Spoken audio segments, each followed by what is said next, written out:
ხმაური ვანო მერაბიშვილის სასამართლო პროცესზე 26 მაისის საქმეზე მოწმეების დაკითხვის დროს შინაგან საქმეთა ყოფილ მინისტრსა და მოსამართლეს შორის სიტყვიერი შელაპარაკება მოხდა. ბრალდებული ყოფილი მაღალჩინოსანი პროკურატურის მიერ მოწმეებისთვის დასმულმა შეკითხვებმა გააღიზიანა. დღევანდელ პროცესზე ჩვენებები დაცვის მხარის სამმა მოწმემ მისცა. ესენი არიან შინაგან საქმეთა სამინისტროს ანალიტიკური დეპარტამენტის ყოფილი ხელმძღვანელი შოთა უტეაშვილი, ასევე აფხაზეთის მთავარი სამმართველოს უფროსის ყოფილი მოადგილე ირაკლი ფირცხალავა და მერის მაშინდელი პრესპიკერი ბაჩო დოლიძე.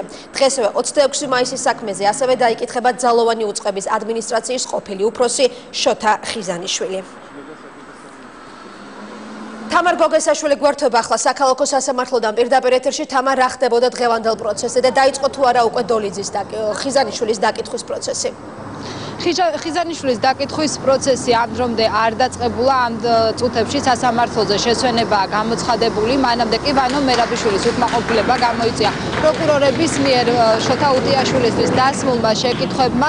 მან სახელმწიფო ბრალდებას დაკითხვის ტონის გამო რეპლიკით მიმართა, რასაც მოყვა უკვე მოსამართლის მხრიდან შენიშვნა. სწორედ ამ შენიშვნამ გააღიზიანა ვანო მერაბიშვილი და მან მოსამართლე ხათუნა ხარჩილავას მოუწოდა გამოეჩინა მეტი კორექტულობა. აღრიცხვა და დამუშავება თქვენ დებულებით ვალდებული იყავით რომ ეს გაგეკეთებინა. აქედან მომდინარეობს ჩვენი შეკითხვაც, რომელიც ბატონმა არჩილმა დასვა. სამართალდამღვრთა და დაკავებული სამართალდამღვრების აღრიცხვა გევალებოდათ თქვენ. არ გააკეთა 170 კაცი აღრიცხავთ. ერთი წუთი. ჩვენ 70 კაცი აღრიცხავთ. მე თქვენ ხომ 170-ს გარდა განაშენდა ინფორმაცია არ აქვს. ესეგი რა აღრიცხავთ, აღრიცხავთ. ესეგი მოგეცადა და პროკურატურის ანალიტიკური სამმართველო ქალტონათია ეხლა უღრმესი პატივისცემით. მუშაობა ამ სტრუქტურებში. აქ საუბრობთ, რომ პროკურატურა გარდა იმისა, რასაც ოფიციალურად იღებთ ინფორმაციას, რამე სხვა წყაროებით აღრიცხავთ კიდე თქვენ? გარდა იმისა, რასაც დაკავების კონკრეტული შეკითხვა ვერ გაიგეთ. მოწმეს გაუკვირდა ჩვენი შეკითხვის არსი. მაშინ, როდესაც ის იმ დროს იყო ანალიტიკური სამმართველოს უფროსი და რასაც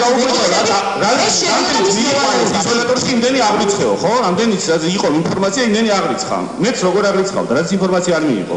ეს იმას ყარა. ბატონო ივანე, კორექტულად. აკორექტულად, მე ვეღარ ყოველში რა აკორექტულად, რას მისახე არ აკორექტულად. ხალბატონო, მეც შემოჩვიეს შემისების მოცემა, რა არის ეს? ბატონო ივანე, შეურაცხყოფა. კარგინატო, მე მიხარ და არ აკრები აქ, ვერ გავიგე რა. არა, შემოჩვიეს და შეურაცხყოფას მაყრეთ ბატონო მოსამართლე. ბატონო ივანე, სასამართლოს უნდა სხდომები ჩატარდეს თქვენი მონაწილეობით. ხო და თუ გინდათ ხო რომ შეურაცხყოფას უმოაყენებს მე რამოდენიმეჯერ ისავქენი რა მე გამოვხატე ჩემი სკაპერა როგორი ხსოვა პროკურორს დაწინარდეს დამშვიდდი თუ ბაბა გონიათ ეხლა რა ქვია ეხლა ესენი მამაკაცი უტიაში ზამენში ასვლა მე შეურაცხყოფილი ვარ ასე გაწმდა და სწორად გაუშვით შეკითხები სწორად გაუშვით 5000 შეკითხვა დაუყარეთ ბატონო ივანე შოთას აქვს იმდენი კომპეტენცია მეგონი გასცეს პასუხები შეკითხვას და ხო ხალბატონო მოსამართლე რომ ჩემს მიმართ ცოტა უფრო კორექტული ხო გოდისმოთ ძალიან ადვილად შემაჩნიეთ და ჩემსადმი ყველაფერზე შოროკის მოგენება მე შემიშლით ხელსხდომის წარმართვაში შოთა უტეაშვილის შემდეგ უკვე მხარეთა შეკითხვებს უპასუხა მერიის ყოფილმა პრესპიკერმა ბაჩო დოლიძემ. მან აღნიშნა, რომ 2011 წლის 25 მაის ღამის 12-ის ნახევარზე პირადად იმყოფებოდა რუსთაველის გამზირზე და მან გააფრთხილა აქციის ორგანიზატორები დაეტოვებინათ ტერიტორია. ასევე სასამართლოს ჩვენება მისცა აფხაზეთის მთავარი სამმართველოს უფროსის ყოფილმა მოადგილემ ირაკლი ფირცხალავამ. მან ისაუბრა თუ როგორ დატოვეს და როგორ დატოვა ნინო ბურჯანაძის ესკორტ რუსთაველის გამზირი, ასევე ფირცხალავამ ჩვენების მისცემისას აღნიშნა თუ რა ბრძანება ჰქონდათ სამართალდამცავებს მიღებული შინაგან საქმეთა ყოფილი მინისტრის ყოფილი მოადგილის გია ლორთქიფანიძისგან. 12-ის ნახევრისთვის, ანუ 12-მდე, ანუ მე პირადად მივედი მომიტინგეებთან. ამ შემთხვევაში